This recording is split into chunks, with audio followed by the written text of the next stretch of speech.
sanadkii aan soo dhaafinay 2024 Red Bull ayaa iibisay in ka badan 13 bilyan oo cabitaankeeda ah midaanoona ka dhigan in sanadkaas oo kaliya ay ka iibisay cabitaankeeda laab dadka dunida ku nool oo dhan intaas marka laga yimaado sidoo kale Red Bull ay hoos yimaadaan laba formula team shan kooxood oo kubadda cagta iyo waliba 10 tartan oo kala duwan kuwaas oo ay iyadu qaban qaabiso hadaba su'aasha ayaa sidoo hal kambani oo cabitaan waxaas oo dhan gacanta ugu haya iyo mideeda kale waa maxay sababta Red Bull ugu jirta kaalmaha koowaad marka ay noqoto xaysiimaha ayadoona waliba ka iibinaynin cabitaankeeda hadaba muuqaalkan maanta waxaan isku leeyahay sheekada saameynta badan ee shirkadda Red Bull iyo sida cabitaankan uu uga yimaado mid loo isticmaalo daawo ahaan sidoo kale uu isugu bedelay boqortooyo kor u dhaafay 19 bilyan oo dollar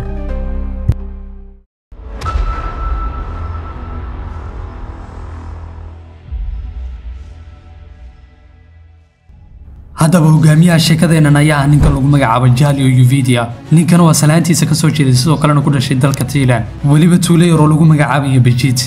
hadaba Jalio waalidiintiisa ayaa kuwa salaantooda qaxooti Chinese halka sidoo kalena ay ahaayeen qoys danyar kuwaas oo beeraley sidoo kalena iibiyo khudaarta waxay yaataba xaaladda qoyska oo liidatay awgeed Jalio nasiib uusan u yeelanin waxbarasho dhameystiran asagoona waqtigii yaraantiisa mid familkiisa caawiyo sidoo kalena mid kala shaqeeyo shaqooyinka yaryar hadaba wuxuu muddo sidaas hadaba Jalio waxa uu soo wareegay caasimadda Thailand ee Bangkok halkaasoo mid ka bilaabay shaqooyinka yaryar sida inuu noqdo darawal bas iyo sidoo kale inuu shaqaale ka noqday farmasi hadaba waqti dheer uu sidaas ku jiray awgeed Jalio waxa uu awood u yeeshay inuu aruursado xoogaa lacag taasoo ku dhisan karo farmasigiisa oo qaaska ah asagoona ugu dambeyntii arrintii kaga dhabeeyay sidoo kalena furtay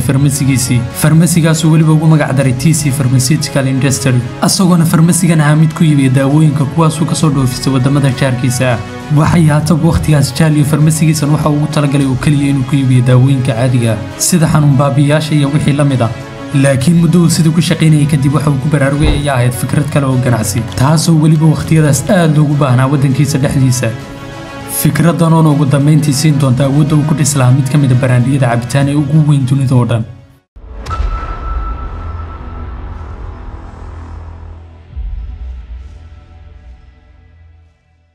hadaba isla waqtiyadaas xarumihii daawooyinka dalalka Japan iyo Korea ayaa ku bilaabay inay sameeyaan cabitaanada enerjiga kuwaas oo ay waliba bilaabeen inay soo dhoofiyaan wadamada jaarka sida wadanka Thailand hadaba Jalio ku baraarugsanaa in cabitaanada wadamada kale laga keenayo ay dadkiisa qaali ku noqon karaan ayaa isla markiiba go'aan ku qaatay inuu aasaasay kambanigiisa cabitaan iyo gooniya cabitaankaas oo ugu talagalay inay enerji ka helaan dadka danyarta ee ku nool wadankiisa kuwaas oo aan awoodin inay iibsadaan cabitaanadan qaaliga ee la soo dhoofinayo hadaba cabitaankiisan ayuu si qaas ah ugu talagalay dadka hawlaha qabanaya si ay awood buuxda iyo sidoo kale firfircooni uga helaan si qaasana dadka ugu talagalay ayaa dadka beeraleyda iyo sidoo kale dadka xamaaltada asagoona dareemay dhibaatadooda maadaama uu asaguba soo mid noloshaas soo maray hadaba waxa uu bilaabay inuu isku dardaray cabitaankiisa asagoona 1976 halkii ku daafiyay cabitaankiisii asagoona cabitaankan uu magac daray Kratin Dang magacan uu marka la turjumaa Red Gour ama dibiga cas magacan uu ugu talagalay inuu matalo cabitaankiisa iyo sidoo kale inuu ku siinayo awood iyo sidoo kale quwad buuxda hadaba sidoo qof walba filinayay cabitaankiisa ayaa noqon mid si degdeg ah ku faafa ayadoona sababta ay ahayd in cabitaanadii kale ee dalalka Japan iyo sidoo kale Korea ay suuqyada aad ugu faafeen midaanoona aan fursad siin Jalio iyo sidoo kale cabitaankiisanba waxay haataba Jalio halkii iskuma dhiibin asagoona la yimaaday qorshe kale kaasoo waliba dadka cabitaankiisan ku barayo hadaba Jalio waxa uu bilaabay in cabitaankiisan uu firi ku siiyo dadka shaqaalaha si ay isla markaas suuq geyn ugu noqoto asagoona sidoo kale bilaabay inuu awood isku geeyo magaalooyinka yaryar maadaama ay magaalooyinka waaweyn uu tartan aad u daran ka jiray hadaba isla muddo yar kadib waxa wadankii ku dhex faaftay sheegidda cabitaankan ayadoona cabitaankii isla markiiba soo jiitay shaqaalayaal badan iyo sidoo kale dadkii jecel cabitaanada enerjiga intaas kadib Jalio ayaa bilaabay in lacagtii faa'iidada uu dib u laba celiyo kambanigii asagoona xayisiin ugu sameeyay sidoo kale sponsorship uga dhigay mid ka mid ciyaaraha loogu daawashada badan ee dalka Thailand ee MMA-da midaanoona isla muddo yar oo kooban ka dhigtay in cabitaankii uu si degdeg ah hawada u sii galo hadaba qorshahan Jalio ayaa mid iska cad qorshahaas oo dhisida brand laga yaqaan guud ahaan wadanka Thailand waxay haataba dhanka kale ayadna waxaa jiray nin kale ninkaas oo noqon doona qorshihii ka dambeeyay in cabitaankii uu noqdo mid ka mid ah cabitaanada ugu waaweyn dunida oo dhan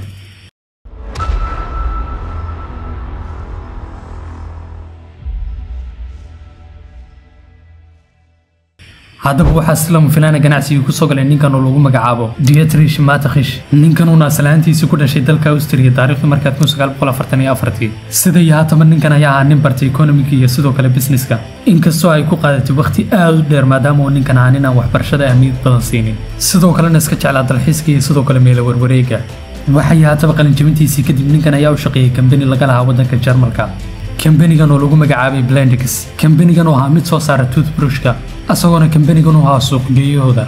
waxay haataba maalmaha ka mid ah Dietrich ayaa mid u soo safaray waddanka Thailand weliba asagoo u socday arrimo ganacsi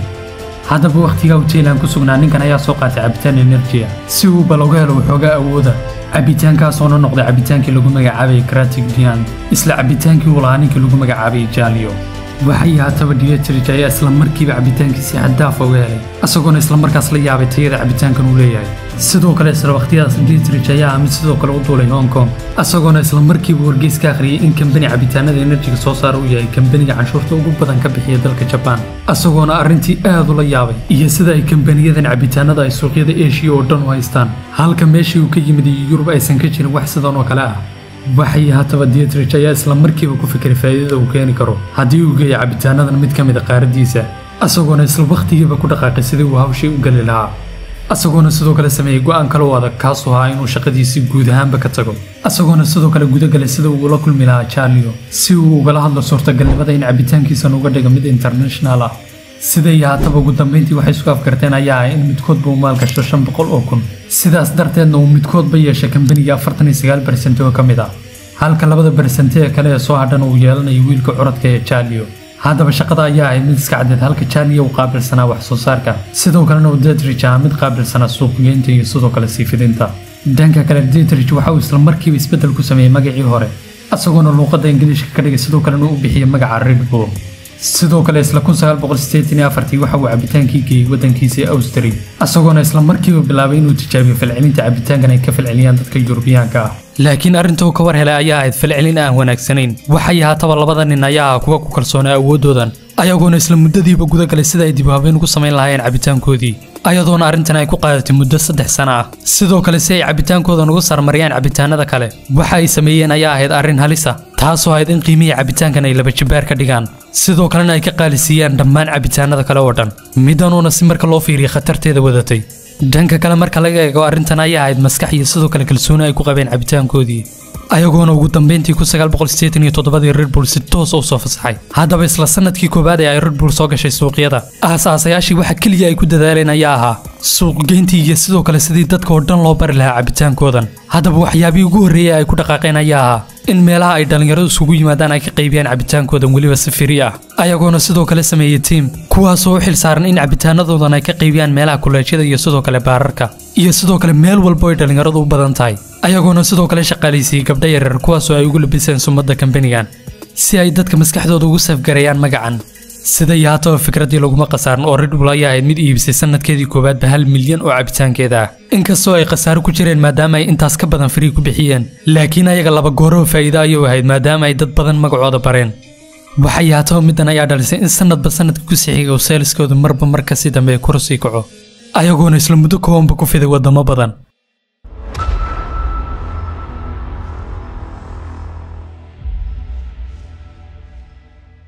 haddaba intaas kadib Red Bull ayaa bilowday inay awoodooda oo dhan isugu geyso dhankaas iyo suuqgeynta ayagoona ogaa in product noocan oo kale uu u baahan yahay attention badan haddaba waa markuu Dietrich bilaabay inuu kambaniga ku lamaanayo sportska iyo sidoo kale ciyaaraha xiisaha badan laakiin Red Bull iyo sidoo kale madaxdeeda ayaa ku dadaalay inay noqdaan madaxa koobaad ee ciyaarahan ayagoona isla markaas awoodooda oo dhammaystiran isugu geeyay intaas kadib Red Bull ayaa si toos ugu dhex milantay sportska iyo weliba noocyadii sports ee xamaasadda lahaa haddaba qorshaha ay ciyaarahan kala hayeen ayaa ahayd midda koowaad oo ahayd inaysan lacag badan ku qarash gareynaynin iyo midda kale oo ahayd in baraandigooda ay ka dhigaan inuusan kaliya ahayn cabitaan ee uu yahay isdhexgal iyo sidoo kale xamaasad intaas kadib Red Bull ayaa ahayd marba marka ka sii dambaysa mid sportskii ku sii dhex faafta ayadoona sidaas la mid ah ganacsigeeda ahaa mid hawada sii gala haddaba maanta marka la eego kambaniga Red Bull ayay hoos yimaadaan in ka badan 500 oo ciyaariyaan 2 Formula Team 5 kooxood oo kubadda cagta iyo weliba intaas ka badan oo ah ciyaaraha ay iyadu qaban qaabiso haddaba mid ka mid ah Red Bull bandhigeeda ugu la yaabka badnaa ayaa ahaa markii uu wiil lagu magacaabo Felix oo dhigay rekordkii caalamiga ahaa sidoo kalena uu ka soo booday Spaceka 2012 haddaba projectigan ayaa la sheegay in Red Bull ay kaga baxday lacag kor u dhaafaysa $50 milyan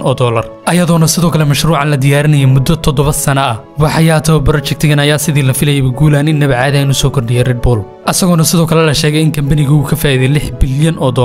haddaba suuqgeyntoodii noocan oo kale hay'ad ayaa ahayd mid sii socotay ilaa ugu dambeyntii kambaniga uu ka noqday mid dunida oo dhan ku fiday sidoo kale istaraatiijiga la yaab kale ee kambanigan u degsan ayaa in markaa daawanaysa xaysiimahooda aadan marnaba ku baraarugayn inaad daawanayso xaysiin company ayadoona ay adag tahay in sinaba ay ciyaarooda kugu dhex tusaan cabitaankooda ayagoona mar walba isku dayaya inay kaa gadaan magacooda halka ay kaa gadi lahayn cabitaankooda oo marnaba kuma dareensinayaan inaad daawanayso xaysiin ayagoona ku tusay oo keliya ciyaaro xiisa badan midaanoona ka dhigta laga soo bilaabo 1987 ilaa maanta inay iibiyaan in ka badan 100 bilyan oo cabitaankooda ah midaanoona asaasayaashooda ka dhigtay billionaires halka Charlie oo dhintay 2012 waliba asagoo markaas ah ninka saddexaad ee ugu hantida badan wadankiisa Thailand asagoona hantida uu markaas haysay ay kor u dhaafisay $5 bilyan oo dollar dhanka kale Dietrich ayaa ilaa maanta ninka ugu hantida badan wadankiisa Austria waxay ahaataba dhanka kale Red Bull ayaa ilaa maanta mid gurata Maria ay ka dhaxleen suuq geyntoodii maskaxda lahayd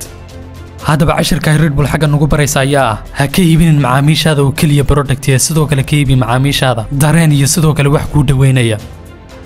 waana sida ay kambaniyo badan oo dunida ka jira ay maanta sameeyaan sida kambanigan hore uga soo hadalnay Coca-Cola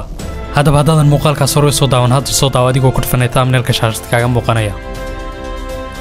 halkaas ayaa noo balana